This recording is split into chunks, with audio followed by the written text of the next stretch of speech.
Lalu apa hubungannya dengan Al-Quran? Al-Quran itulah yang menyebabkan turunnya rahmat Allah. Mana buktinya? Allahummarhamna bil Quran. Turunkan rahmat engkau kepada kami melalui Al-Quran. Makanya dinding yang ditulis ayat Quran mendapatkan rahmat, air yang dibacakan Al-Quran mendapatkan rahmat, air yang dibacakan Al-Quran selepas itu ditengok dengan mikroskop, rupanya muncul molekul cahaya yang cantik macam bunga. Coba tulis di google.com, tulis di situ The Miracle of Water. Orang Jepun yang menemukan, bukan orang Islam. Rupanya ketika Al-Quran dibacakan ke air, maka air itu mengeluarkan molekul cahaya, airnya menjadi sehat. Dan badan kita ini isinya air. Badan kita ini isinya air. Kalau badan kita ini isinya minyak, kolesterol. Badan kita ini isinya air. Otak kita ini, isi kepala kita ini air. Ada 2 liter air di dalam. Itu maka berat. Saya ringan Pak Ustaz, berarti tak ada air lagi. Itulah kenapa kalau kita bacakan Al-Quran, maka air yang ada di dalam badan kita ini pun, kami buat seminar. Salah seorang, saya sebagai pembicara, salah satu pembicara dari Jepun. Pembicara yang dari Jepun ini pergi ke rumah seorang ulama. Di muka rumah ulama ini ada pokok mangga. Pokok mangga ini 2, satu sebelah kanan, satu sebelah kiri. Yang sebelah kanan ini mangganya lebat dan manis-manis. Yang sebelah kiri mangganya sikit, masam pula. Kemudian orang Jepun ini bertanya, tanahnya sama-sama di halaman rumah Tuan Guru, kenapa yang ini lain? Kata Tuan Guru, kalau saya lalu di pokok mangga ini,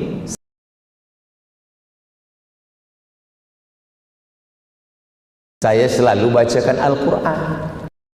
Mangga ini ada air, air dari dalam tanah naik ke atas, dibacakan ayat Al-Quran, pokok mangganya lebat dan manis. Yang terpikir untuk bertanya itu orang Jepun. Kita terpikir asal nampak makan buah mangganya, manis tak manis habiskan. Mereka selalu berpikir, kenapa ini manis, kenapa tak manis? Begitulah Al-Quran berpengaruh kepada air, berpengaruh kepada fikiran, berpengaruh kepada semua. Maka insya Allah dengan istiqomahnya kita belajar membaca Quran sepanjang hayat, mudah-mudahan kita semua mati dalam keadaan husnul khatimah insya Allah. Amin ya rabbal alamin. Yang mulia pengiran-pengiran, pihin-pihin, datuk-datuk, datin-datin, semua yang berhadir ini insyaallah dimuliakan Allah Subhanahu wa taala. Amin ya rabbal alamin. Yang mengatakan mulia bukan saya, tapi Nabi Muhammad sallallahu alaihi wasallam. Khairukum, orang yang paling baik, paling elok, paling mulia di antara kamu, man ta'allamal Qur'ana wa 'allamahu, orang yang belajar Al-Quran dan mengajarkan Al-Quran. Mudah-mudahan kita semua termasuk golongan yang belajar dan mengajarkan Al-Quran itu insyaallah. Amin ya rabbal alamin. Tajuk kita pada malam hari ini membaca dan menghayati Al-Quran sepanjang hayat, dimulai dari kanak-kanak, bukan sebelum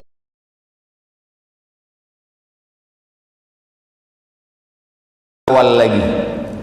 Ada seorang ayah datang menjumpai ulama. Kata dia, wahai ulama, bila saya memulakan pelajaran anak saya? Anak kamu umurnya berapa?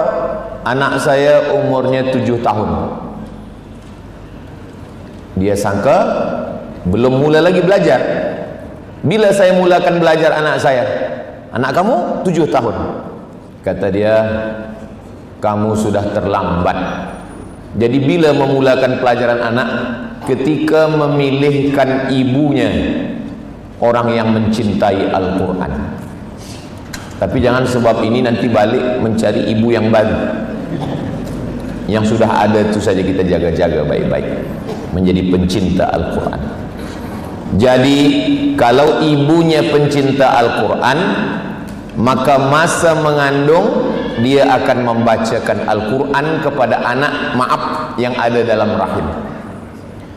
Ada, saya baca di internet tentang traveling, pergi ke museum untuk menengok lukisan yang cantik-cantik diiringi musik Mozart, Beethoven.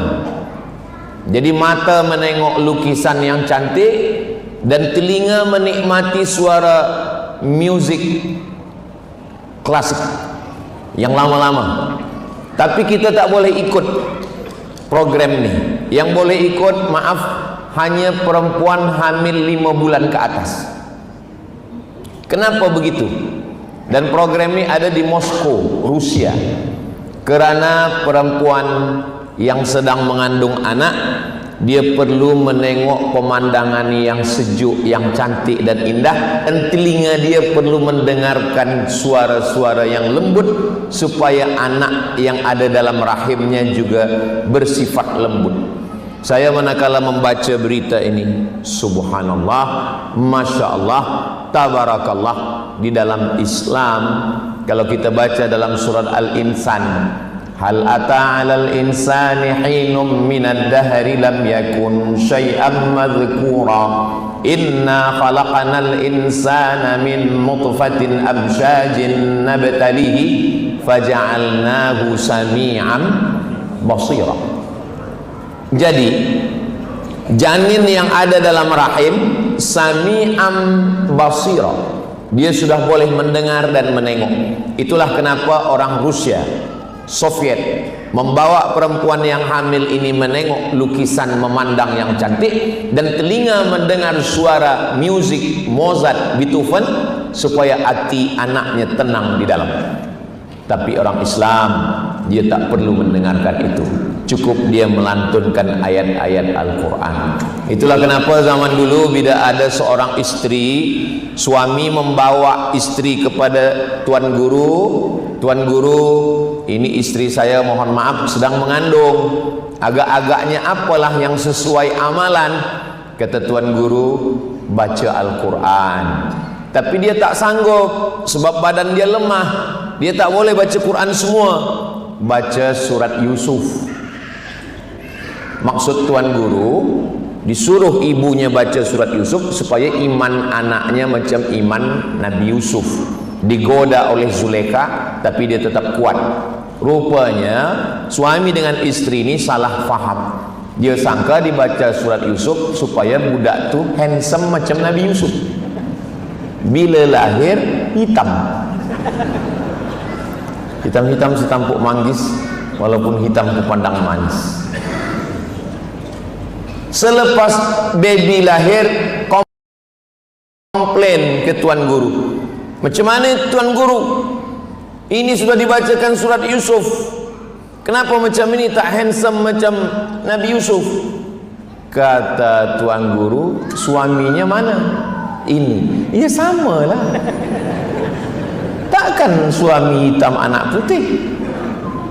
Jadi sebenarnya ulama-ulama dulu itu lebih tajam firasatnya. Mereka tak tahu menau tentang medik, tentang janin, mereka tak tahu, tapi mereka menggunakan ayat-ayat Al-Quran.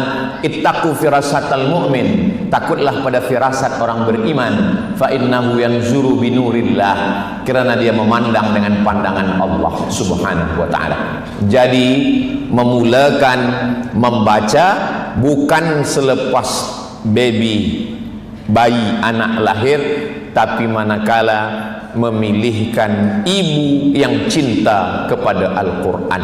Kalau masa bagi kita sudah berlalu, insya Allah untuk anak menantu kita nanti, mudah-mudahan kita dapat menantu-menantu yang cinta kepada Al-Quran, insya Allah. Nanti puan-puan yang akan ada menantu, insya Allah kita akan buatkan tes Al-Quran. Nanti Ustaz Abdul Somad yang ikut menjadi tim selection. Kamu mau menjadi menantu, iya, suka pada Quran apa tidak?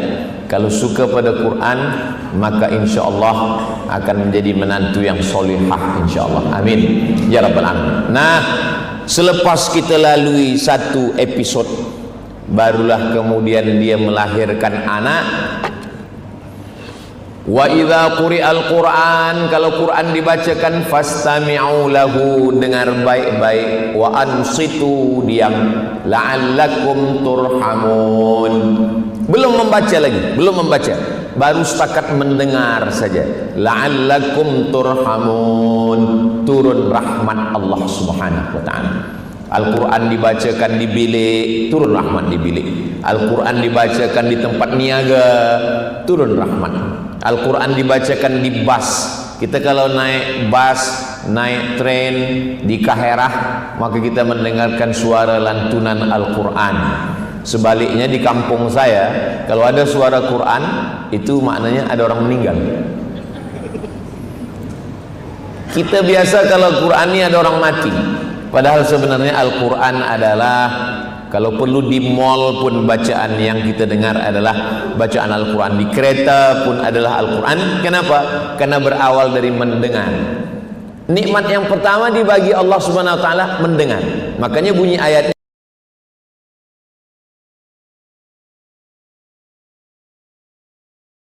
inna sam'a wal basar, memandang. Sami'an basira, mendengar dulu baru memandang. Dan nanti ketika di akhirat pun yang akan ditanya duluan adalah inna sam'a wal basar wal fuad, telinga, mata, hati, kullu ulaika kana anhu mas'ula, semua akan disoal, semua akan diminta tanggung jawab di hadapan Allah Subhanahu wa taala. Maka dengarkan Al-Quran dulu kalau nak mendengarkan Al-Quran, kita mesti datang ke tempat orang membaca Yasin, tempat tahlil. Sekarang alhamdulillah kita boleh mendengar suara sesiapa saja. Qari Syekh Abdul Basit Abdul Samad, Qari Syekh Mustafa Ismail, Qari Syekh Affasi, Qari Syekh Abdul Rahman Sudais, Su'ud Asyuraim, Syekh Mu'aikli, Syekh Bandar Balilah. Kita tinggal tuliskan saja di www.youtube.com. Bila ditulis situ YouTube, belum lagi cari qari, dah keluar Abdul Somad. Jangan lupa subscribe. Maknanya, kalau ada orang mengatakan dunia ini sudah mau kiamat Ustaz, banyak orang jahat, banyak buat dosa, banyak maksiat. Iya, banyak maksiat kalau yang kita cari maksiat. Tapi kalau yang kita cari qari, yang kita cari penghafaz Quran, maka dunia ini sebetulnya memang betul maksiat makin banyak, tapi perbuatan baik juga makin banyak. Jadi tergantung pribadi diri masing-masing. Nah, selepas kita pilih qari siapa yang kita suka, 30 juzuk. Syekh Khalil Al-Husari 30 juzuk. Ada qiraat Hafs an Asim, ada qiraat Warsh, ada qiraat Qumbul,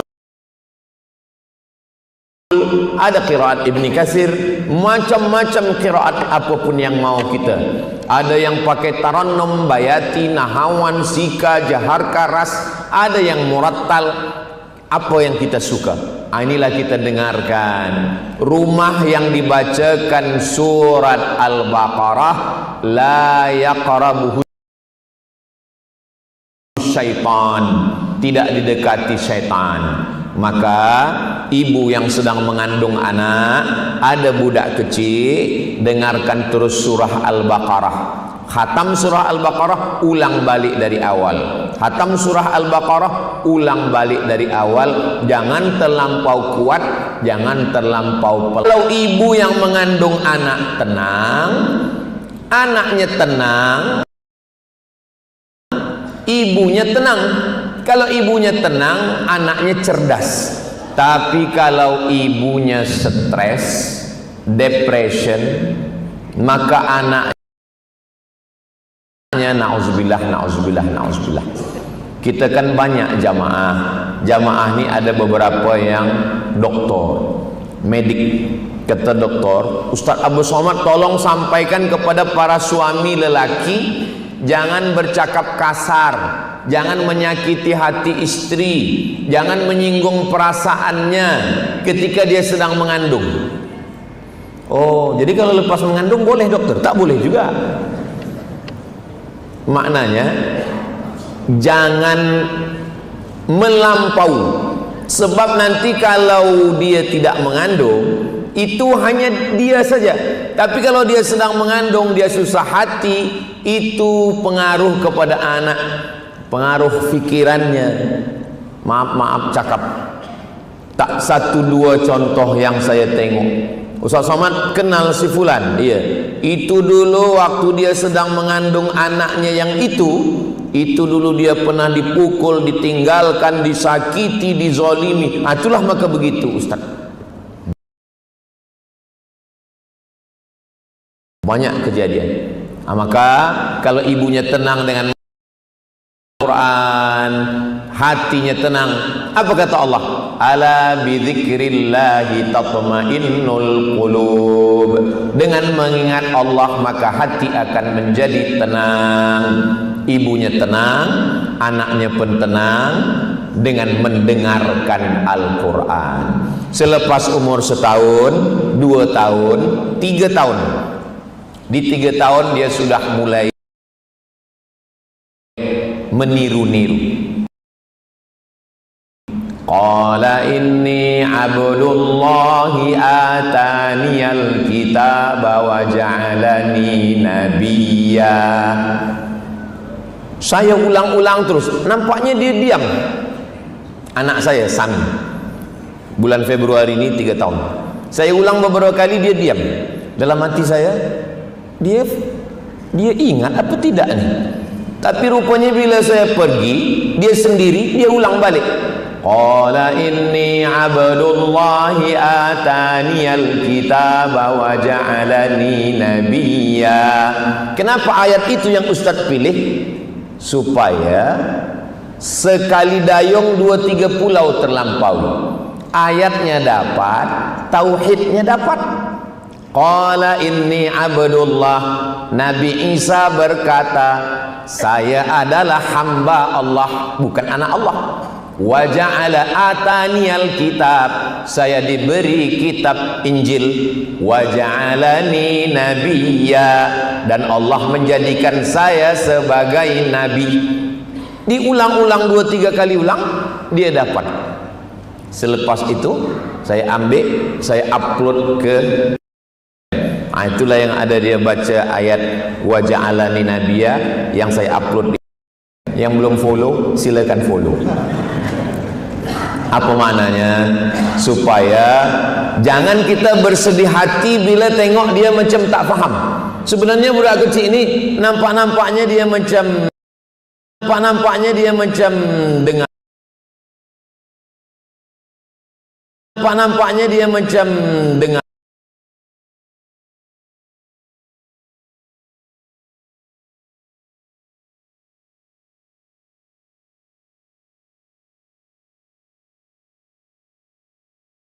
Buka wa ma qala. Biasanya dia tidak mau ikut. Bila kita baca wadduha, dia pula baby shark back shark.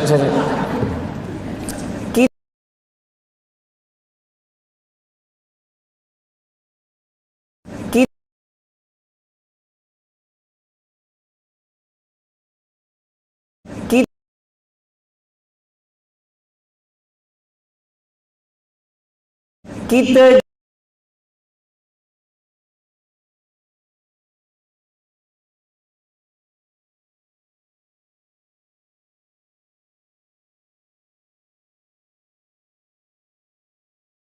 untuk anak-anak kita. Makanya tadi saya lama dari pintu sampai ke hadapan kerana berhenti berjumpa dengan anak-anak. ayah-ayahnya juga. Kita sedang membuatkan kisah malam ini untuk anak-anak kita. Malam semalam saya di Syria. Selepas tazkirah,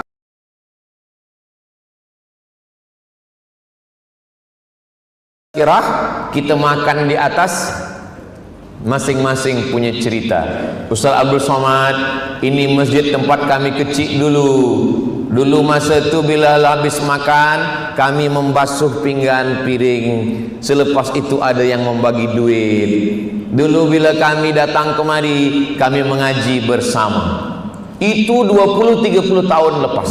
Nah sekarang, kalau kita tidak buatkan kisah itu sekarang, tahun 2025, 2035, 2045, 2055, apakah 30 tahun masa akan datang, masa hadapan, masih ada lagi anak-anak yang punya cerita tentang masjid? Hari inilah kita sedang membuatkan kisah itu. Maka buatkanlah dari maghrib ke isya atau lepas asar, anak-anak, budak-budak datang ke masjid.